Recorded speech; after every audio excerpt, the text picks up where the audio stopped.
Hello বন্ধুরা, আমি কাশীনাথ। আপনারা দেখছেন হাইটেক কাশীনাথ ইউটিউব চ্যানেল। তো বন্ধুরা, আজকের ভিডিওতে একটা ইম্পর্টেন্ট জিনিস আপনাদের দেখাবো। যদি আপনার ফোনে ডায়ালার প্যাড থাকে, আমাদের সবার ফোনে ডায়ালার প্যাড থাকে, তো এই ডায়ালার প্যাডে আমরা সাধারণত যে কোনো ফোন নাম্বার ডায়াল করে সেই ফোন নাম্বারে আমরা কল করার জন্য ডায়াল করি। তো আপনি কি জানেন এই ডায়ালার প্যাডে আপনার এমন কিছু গুরুত্বপূর্ণ সেটিংস আছে, যেই সেটিংসটা আপনি আপনার অনেক বেশি সিকিউরিটি দেবে, যে সেটিংসটা যদি আপনি করে নেন আপনার মোবাইলে।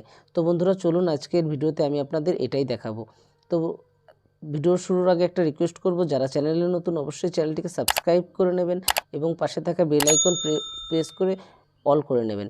তো চলুন ভিডিওটা শুরু করা যাক। তো বন্ধুরা, আপনারা যখন আপনাদের ডায়ালার প্যাডে চলে আসবেন, ডায়ালার প্যাডে এসে এখানে দেখুন আমি একটা কোড ডায়াল করছি।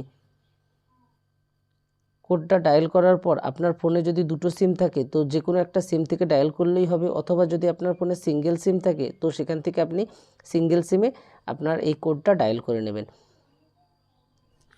এই কোডটা ডায়াল করার পর দেখুন এখানে একটা চার্ট চলে এলো। এই চার্টে আপনাকে দেখাবে আপনার এখান থেকে ভয়েস ফরওয়ার্ডিং হয়েছে কিনা, অথবা ডাটা কেউ লিক করে চুরি করে নিয়ে যাচ্ছে কিনা, অথবা এসএমএসগুলো কেউ চুরি করে নিয়ে যাচ্ছে কিনা, সমস্ত ডিটেলস আপনি এখান থেকে পেয়ে যাবেন খুব সহজেই।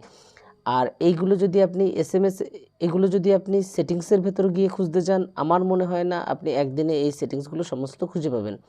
তো এই সেটিংসগুলো আপনি এখান থেকে দেখতে পারবেন। তো বন্ধুরা, আজকের দিনে এটা সিকিওর করা খুবই জরুরি যে আপনার ডকুমেন্টসগুলো অন্য কেউ চুরি করে নিয়ে যাচ্ছে কিনা বা কেউ ফরওয়ার্ডিং করে রেখেছে কিনা।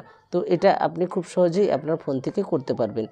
এবং এখানে যদি কোনো কারণবশত দেখেন এখানে নট ফরওয়ার্ডের জায়গায় অন ফরওয়ার্ড থাকে, তখন সেই অপশনে ক্লিক করে আপনি সেটাকে টার্ন অফ করে দিতে পারবেন। তো বন্ধুরা, এখান থেকে খুব সহজেই টার্ন অফ করে দিতে পারবেন এবং আপনি জানতে পেরে গেলেন যে আপনার এখান থেকে সত্যি কেউ কোনো কলকে ফরওয়ার্ড করে রেখেছে কিনা। আর যদি ফরওয়ার্ড দেখতে পান তাহলে অবশ্যই আপনার সেটিং এখান থেকে রিস্টোর করে দিন বা আপনার ফোনটাকে রিসেট করে দিন, তাহলে সমস্ত সেটিংস আপনার বন্ধ হয়ে যাবে।